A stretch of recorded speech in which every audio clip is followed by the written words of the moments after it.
책이 꽉 차 있다고 무심장도 없을걸요? 문을 한번 뜯어봤는데 전부 책이네요. 어떤 사람이 사람 앉을 자리 지대로 없대요. 대가 돌아설 곳이 없대요. 꽉 찹니다. 미스터리 앱, 오늘은 책으로 가득 찬 어떤 집에 대한 이야기입니다. 서울 노원구, 이곳에선 매일 수상한 보따리를 들고 다니는 남성이 보인다고 합니다. 이미 유명한 듯 곳곳에서 목격담이 들려오는데요. 책을 끌고 댕겨 또. 그 양반 니 아까 갔던 저 쪼가는 저 이름부터 줬잖아요. 그 끌고 다니고. 많이 가지고 다니세요.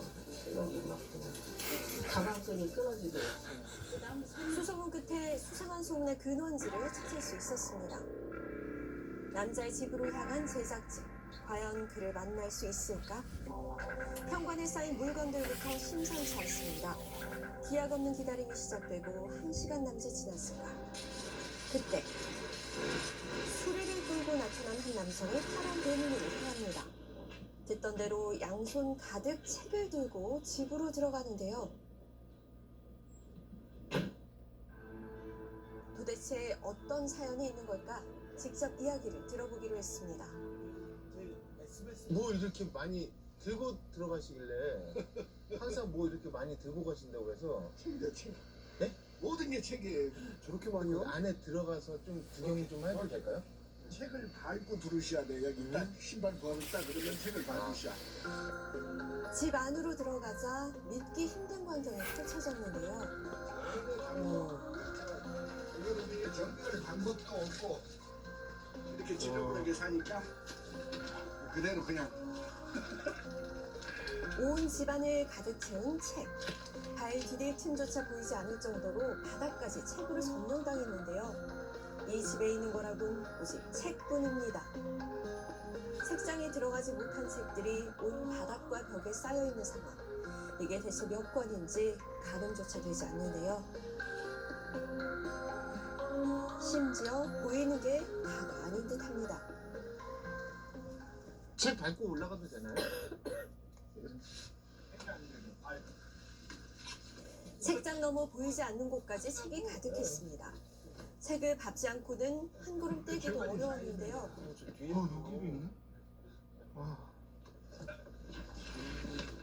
다른 방도 마찬가지. 원래 안방이었다던 이곳 역시 오로지 책을 위한 공간으로 변해 이게 있습니다. 책이 거의 몇 권 정도 돼요? 지금 하면 적어도 한 5만 권이 넘을 거예요. 돈으로 따지는 게 제일 정확 한 10억 돼요. 7, 8년 전? 7, 8년 전부터 급격히 늘어났죠. 무려 10억 원어치. 5만 권이면 평생을 읽어도 다 못 읽을 것 같은데요. 놀라운 건 이 많은 책 중에서 읽지 않은 책이 한 권도 없다는 겁니다. 동네가 읽는 게 한 총 토탈에서 한 5시간 정도? 몇백 권 이치가 이미 벌써 변했잖아요. 1000권이면 보통 저기에서 한 여기까지. 하루에 1000권을 읽는다고요? 그게 가능한 건가요? 이 책을 다 읽으신 거예요?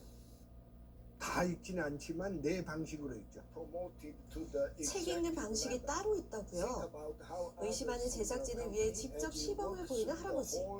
그런데 책을 읽는 모습이 조금 남다릅니다. 책을 펴고 한 문장을 읽는가 싶더니 곧바로 덮어버리는데요. 다음 책도 마찬가지. 이렇게 여러 번을 반복하는데 이게 할아버지만의 독서 비법이라고. 한 문장이 있고 한 문장이 있고 책을 갖다 놓고. 근데 나는 수많은 책이 많으니까 나는 내 식으로 읽어야지.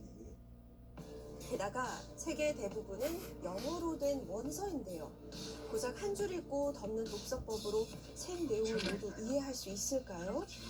트럼프 책이라는 거 어떻게 하셨어요? 하도 많이 봤어. 뒷모습만 봐도 아세요? 책갈피만 보면 되게 알지. 어떤 책인지요? 트럼프가 이제 막 한참 옛날에 일어날 때 그때 이제 나온 책이지. 이건 뭔가요?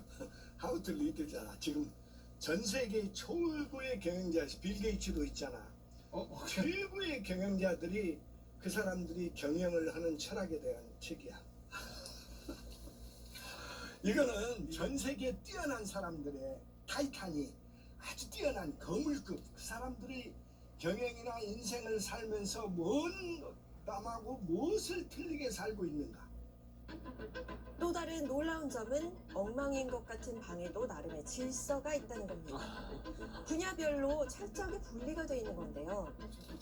하지만 많아도 너무 많은 책, 생활용품이 있어야 할 곳마다 책들이 자리를 차지했습니다. 아, 부엌에도 이 정도면 일상생활이 힘들어 보일 정도인데요. 문득 떠오르는 모습이 있습니다. 불필요한 물건을 쉽게 버리지 못하는 저장 강박증. 혹시 책집도 그런 건 아닐까 걱정이 앞섰는데요. 저장강박증은 이제 무분별하게 물건들을 마구 쌓아놓습니다. 그러나 수집벽 같은 경우는 비교적 정리정돈이 잘 되어져 있고 계속 뭔가 모으고 있구나라는 느낌이 드는 이런 상황입니다. 수집벽이라고 하는 거는 다른 사람들보다 조금 더 수집을 지나치게 많이 수집을 하게 되어져서 이 경우는 저장강박증이라기보다는 수집벽에 가깝다 이렇게 볼 수 있습니다. 책을 실제로 읽고 나름의 질서도 있어서 저장 강박증까지는 아니라는 전문가의 의견. 잠시 후 바다에서 책을 골라내기 시작하는데요. 가방 한가득 책을 챙겨 들고 외출에 나선 할아버지. 이게 무엇이게요? 만만치 않을 텐데. 아니 책을 도대체 몇 권을 가지고 가시는 거예요? 뭐한 30권 되겠는데? 인근 공원에 자리를 잡는 할아버지. 운동도 할 겸 종종 밖으로 나와 야외 독서를 즐긴다고 합니다. 밖에서도 할아버지의 독서 방법은 변함이 없는데요. 책 한 권당 한 문장씩 읽기. 이런 독서법을 처음 보는 사람들은 그 모습이 그저 신기하기만 하답니다. 한 줄 읽고 마시네. 저 어르신은 저 책을 한 문장을 읽어도 본인께서 다 이해를 하시는 것 같은데 뭐 재밌으신 것 같은데 뭐.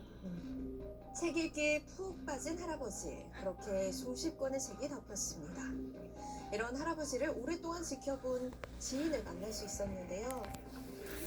2000년도에 그래서 제가 최종 고졸 학력으로 영어를 마스터한 문성열 이렇게 해가지고 인터뷰를 했거든요.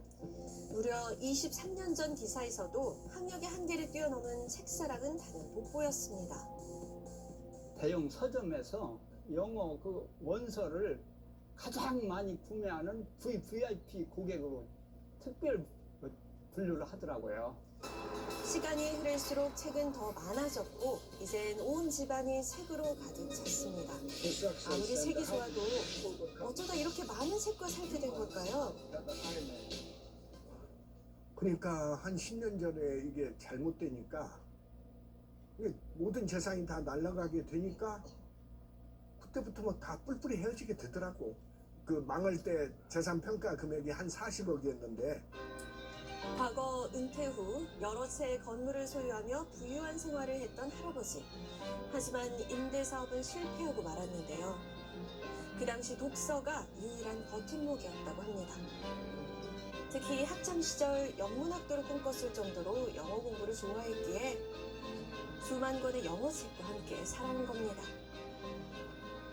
살아보니까 이 책 때문에 나는 사는 거고 인생이 그렇지. 인생이 보는 면이 완전히 틀려지죠. 책을 읽으며 인생이 180도 달라졌다는 할아버지. 독서는 이제 일상이 됐습니다. 할아버지에겐 꿈이 하나 있는데요. 이거를 누군가가 읽을 수 있는 사람들한테 다 내놓겠다. 누구든지 와서 볼 수 있게. 그런 게 내 꿈이죠. 힘들 때 받았던 온정을 나누고 싶다는 할아버지. 앞으로도 건강하게 책과 함께 하시길 바라며 지금까지 미스터리 M이었습니다.